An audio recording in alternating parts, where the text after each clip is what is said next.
रविवार की एक बेहद आम शाम दक्षिण दिल्ली का एक साधारण सा मल्टीप्लेक्स, एक 23 वर्षीय पैरामेडिकल छात्रा और उसका दोस्त एक फिल्म देखकर घर लौटने की तैयारी कर रहे हैं। हाँ, और वो एक बस में चढ़ते हैं, ये सोचकर के कुछ ही देर में अपने गंतव्य तक पहुंच जाएंगे। बिल्कुल। मतलब ये एक ऐसा दृश्य है जो हर रोज हर शहर में हजारों बार दोहराया जाता है। लेकिन 16 दिसंबर 2012 की उस रात, उस बस के दरवाजे बंद होने के बाद जो कुछ भी हुआ, उसने न सिर्फ उन दो युवाओं की जिंदगी को हमेशा के लिए खत्म कर दिया, बल्कि पूरे भारत की अंतरात्मा को चीर कर रख दिया। एकदम सही कहा। आज की इस गहन चर्चा में हमारे सामने जो भी ऐतिहासिक तथ्य, कानूनी दस्तावेज और नोट्स मौजूद हैं, वो 2012 के इसी दिल्ली गैंगरेप केस का विस्तार से विश्लेषण करते हैं, जिसे पूरी दुनिया निर्भया केस के नाम से जानती है। और आज हमारा उद्देश्य सिर्फ ये जानना नहीं है कि उस रात असल में क्या हुआ था। राइट। हम ये डिकोड करने वाले हैं कि कैसे एक अकेली घटना ने पूरे देश के सिस्टम की जड़ों को हिला दिया, कैसे रातों रात कानून की किताबें बदल गईं और कैसे इस मामले ने भारत के इतिहास में एक ऐसी लकीर खींच दी जिसे लोग दिसंबर 2012 से पहले और उसके बाद के रूप में देखते हैं। तो चलिए इसे थोड़ा और समझते हैं। देखिए, इस मामले को समझना इसलिए भी बहुत अहम है क्योंकि जब हम आपराधिक इतिहास को देखते हैं ना, तो ज्यादातर अपराध बस पुलिस थानों की फाइलों और अदालती कार्रवाइयों तक ही सीमित रह जाते हैं। हाँ, वो बस कागजों में दबे रह जाते हैं। बिल्कुल। लेकिन ये मामला एकदम अलग था।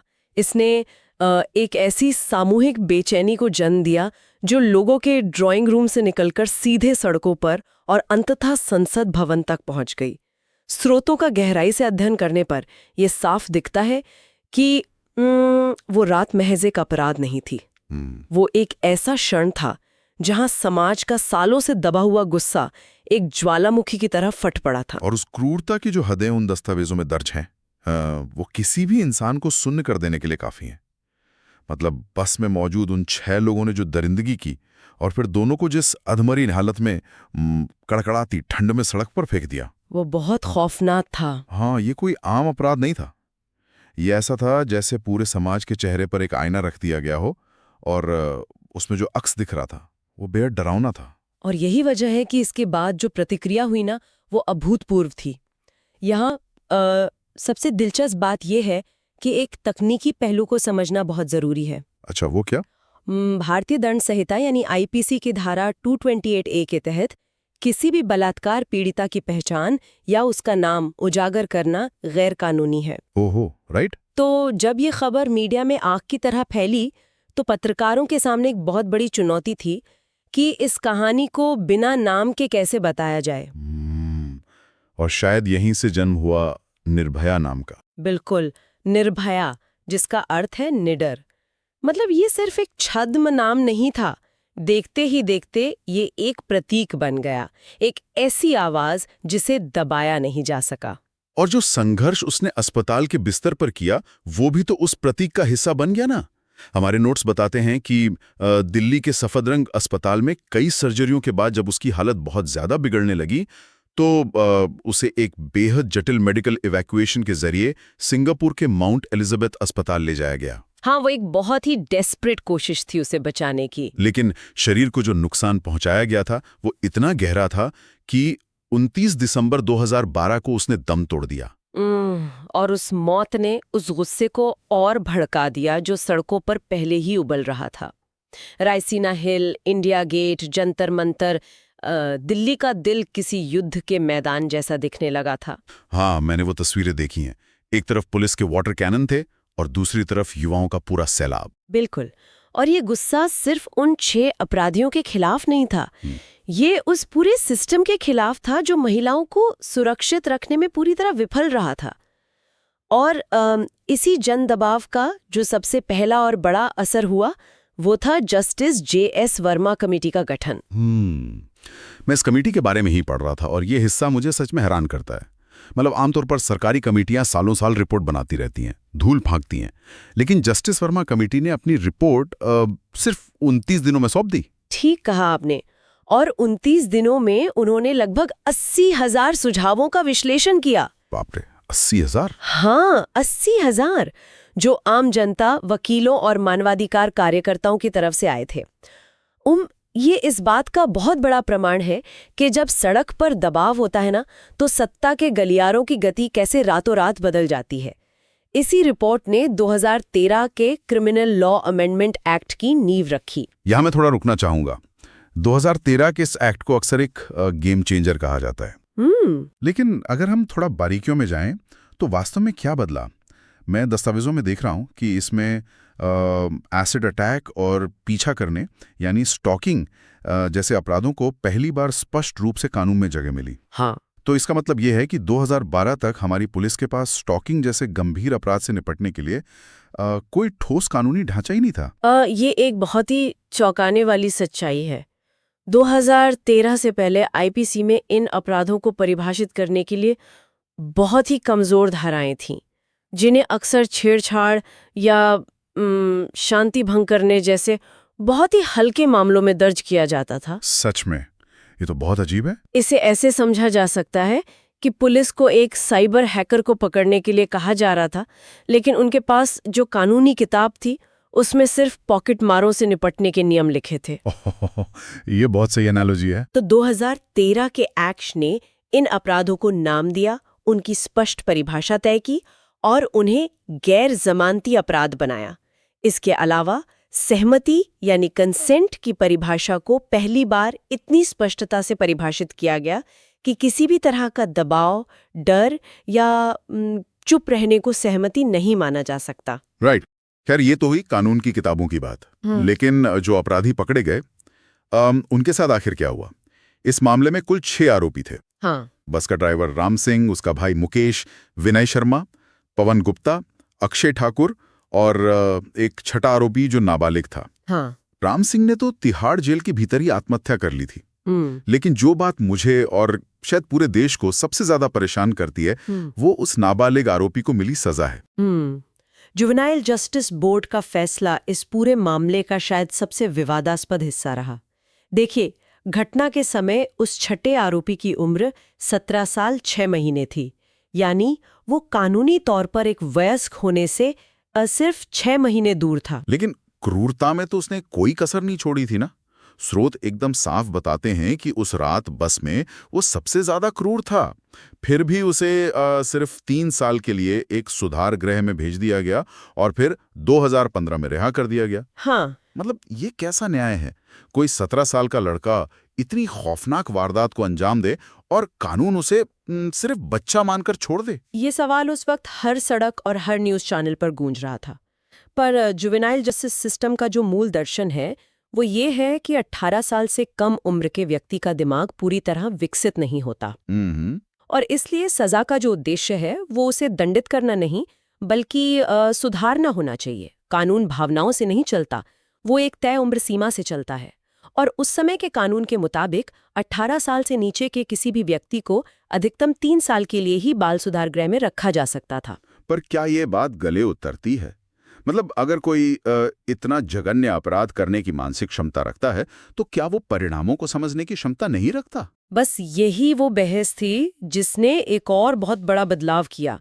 निर्भया मामले में उस नाबालिग के रिहा होने के बाद जो एक राष्ट्रव्यापी आक्रोश पनपा, उसी के कारण 2015 में जुवेनाइल जस्टिस एक्ट में संशोधन किया गया। अच्छा, तो उसमें क्या बदला? नया नियम ये लाया गया कि अगर 16 से 18 साल के बीच का कोई किशोर कोई जघन्य अपराध यानी हीनस क्राइम करता है तो जुवेनाइल जस्टिस बोर्ड उसका मानसिक आकलन करेगा। ओके। और अगर बोर्ड पाता है कि उसने एक वयस्क की तरह सोच समझकर अपराध किया है तो उस पर वयस्कों वाली अदालत में ही मुकदमा चलाया जाएगा।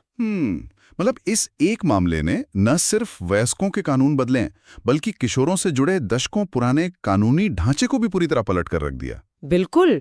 और बदलावों की इस कड़ी में एक और नाम बहुत जोर शोर से उछला, फास्ट ट्रैक कोर्ट्स। सरकार ने घोषणा की कि महिलाओं के खिलाफ होने वाले अपराधों के लिए विशेष फास्ट ट्रैक अदालतें बनाई जाएंगी ताकि न्याय में देरी ना हो। अब फास्ट ट्रैक अदालत का कंसेप्ट सुनने में तो बहुत ही शानदार लगता है। मतलब ऐसा लगता है कि आज अपराध हुआ, कल सुनवाई हुई और परसों सजा। लेकिन क्या असल में ऐसा हुआ? क्योंकि अगर मैं निर्भया केस की ही टाइमलाइन देखूं तो घटना होती है दिसंबर 2012 में, और जो बचे हुए 4 मुख्य आरोपी थे, मुकेश, विनय, पवन और अक्षय, उन्हें फांसी दी गई 20 मार्च 2020 को। पूरे 8 साल। हाँ, 8 साल। अगर एक फास्ट ट्रैक मामले में जहां पूरे देश की नजरें गड़ी थी, मीडिया का इतना भारी दबाव था, वहां भी अपराधियों को फांसी के फंदे तक पहुंचाने में 8 साल लग गए, तो फिर फास्ट ट्रैक का मतलब ही क्या रह गया? ये हताशा बहुत ही वाजिब है। लेकिन देखिए, फास्ट ट्रैक कोर्ट का मतलब अपील के अधिकारों को पूरी तरह खत्म करना नहीं होता। फास्ट ट्रैक कोर्ट ने अपना काम बहुत तेजी से किया था। साकेत की फास्ट ट्रैक अदालत ने सितंबर 2013 में ही चारों को मौत की सजा सुना दी थी। मतलब अपराध के 1 साल से भी कम समय में? बिल्कुल। लेकिन भारत का जो कानूनी ढांचा है वो एक पिरामिड की तरह है। तो ये 8 साल का जो समय था वो उस पिरामिड में चढ़ने में लग गया। ठीक वही हुआ। निचली अदालत से फांसी की सजा मिलने के बाद मामला अनिवार्य रूप से हाई कोर्ट जाता है। तो दिल्ली हाई कोर्ट ने 2014 में सजा बरकरार रखी। फिर मामला सुप्रीम कोर्ट गया। राइट। सुप्रीम कोर्ट ने 2017 में फैसला सुनाया और उसके बाद अपराधियों ने कानूनी बचाव के हर मुमकिन रास्ते का इस्तेमाल किया। पहले पुनर्विचार याचिका, फिर क्यूरेटिव याचिका और अंत में राष्ट्रपति के पास दया याचिका। एक के बाद एक। हाँ, एक लोकतांत्रिक और संवैधानिक व्यवस्था में राज्य जब किसी की जान लेने का फैसला करता है, यानी मृत्युदंड देता है, तो वो ये सुनिश्चित करना चाहता है कि बचाव का कोई भी रास्ता बाकी ना रहे, चाहे अपराधी कितना भी घिनौना क्यों ना हो। मैं इस सिद्धांत को समझ रहा हूँ। ये सुनिश्चित करना वाकई जरूरी है कि किसी भी बेगुनाह को सजा ना मिले। लेकिन जो लोग सिस्टम के बाहर खड़े थे, उनके लिए ये 8 साल का सफर किसी मानसिक प्रताड़ना से कम नहीं था। बिल्कुल। बार बार तारीखें टलना, डेथ वारंट का जारी होना और फिर ऐन मौके पर रुक जाना, ये दिखाता है कि एक अदालत को फास्ट ट्रैक कह देने से पूरी न्याय व्यवस्था फास्ट ट्रैक नहीं हो जाती, क्योंकि सबूत जुटाने वाली पुलिस, फॉरेंसिक लैब और जेल का प्रशासन तो उसी पुरानी गति से चल रहा होता है ना। ये एक बहुत ही सटीक विश्लेषण है। पर्याप्त जज, उन्नत फॉरेंसिक लैब और पुलिस रिफॉर्म्स के बिना सिर्फ फास्ट ट्रैक कोर्ट बनाना ऐसा ही है जैसे किसी बेहद भारी ट्रैफिक वाले रास्ते पर एक स्पोर्ट्स कार उतार देना। एकदम सही। कार की क्षमता तो बहुत तेज चलने की है, लेकिन जो आसपास का ढांचा है वो उसे आगे ही नहीं बढ़ने देगा। इन कानूनी और प्रशासनिक उलझनों के बीच ना एक और पहलू है जो बहुत दिलचस्प है। वो है समाज की स्मृति और मीडिया का रोल। ये मामला इतना बड़ा था कि ये सिर्फ न्यूज रूम्स तक सीमित नहीं रहा। इसने कला और सिनेमा के क्षेत्र में भी बहुत गहरी दस्तक दी। हाँ, बिल्कुल। हमारे स्रोतों में 2 प्रमुख कृतियों का विशेष जिक्र है। एक है 2015 की बीबीसी डॉक्यूमेंट्री इंडियाज डॉटर, और दूसरी है 2019 की Netflix web series Delhi crime. India's daughter ने तो एक अलग तरह का ही विवाद खड़ा कर दिया था, क्योंकि उसमें एक दोषी का इंटरव्यू था और उसमें उसकी सोच इतनी सड़ी हुई और महिला विरोधी थी कि वो सीधे तौर पर समाज के एक बड़े वर्ग की पितृसत्तात्मक मानसिकता को उजागर कर रही थी। राइट। भारत सरकार ने उस डॉक्यूमेंट्री के प्रसारण पर रोक भी लगा दी थी। हाँ, रोक लगा दी थी, लेकिन उसने एक बहुत बड़ी बहस को जन्म दे दिया कि क्या हमें इस बीमारी को बस नजरअंदाज कर देना चाहिए या उस मानसिकता को सामने लाकर उसका कड़वा सामना करना चाहिए। और दूसरी तरफ दिल्ली क्राइम जैसी सीरीज ने, जिसे इंटरनेशनल एमी अवार्ड भी मिला, उसने इस कहानी को पुलिस की नजरों से दिखाया।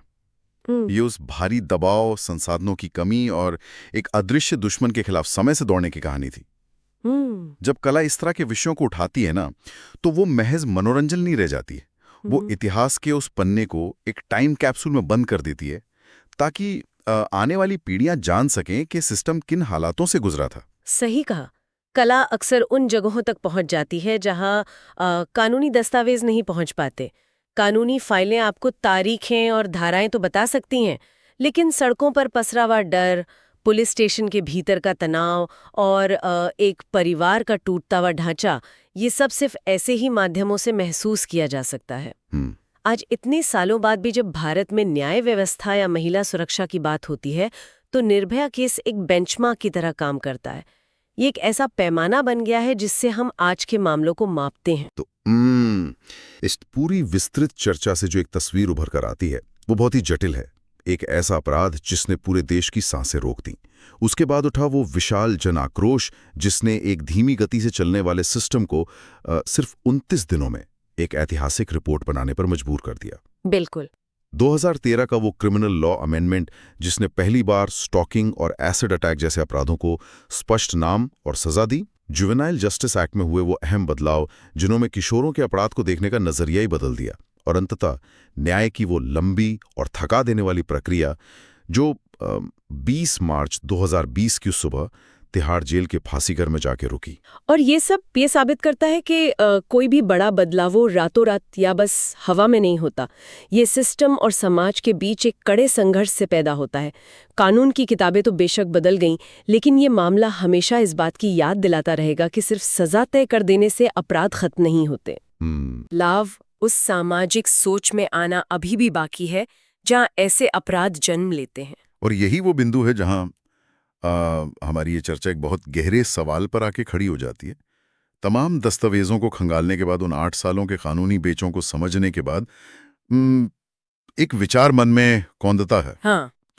2013 में कानून जरूर सख्त हो गए, अदालतों के नाम के आगे फास्ट ट्रैक भी लग गया और इस घटना की कहानियों ने अंतर्राष्ट्रीय पुरस्कार भी जीत लिए। लेकिन जब समाज आज की तारीख में अंधेरी सड़कों, खाली बसों या सूने रास्तों को देखता है, तो क्या निर्भया सिर्फ कानून की किताबों में दर्ज एक ऐतिहासिक बदलाव का नाम है, या फिर वो उस डर की एक रोजमर्रा की याद है जो हर बार ये सवाल पूछता है कि क्या सिस्टम के नियम बदलने से उस सड़क का चरित्र सच में बदला है? ये एक ऐसा विचार है जिसे किसी एक कानूनी संशोधन या फांसी के फंदे से नहीं सुलझाया जा सकता। हमें इस पर आगे भी गहराई से सोचने, पढ़ने और खुद से सवाल करते रहने की बहुत जरूरत है। आज की इस गहन चर्चा को हम यहीं समाप्त करते हैं।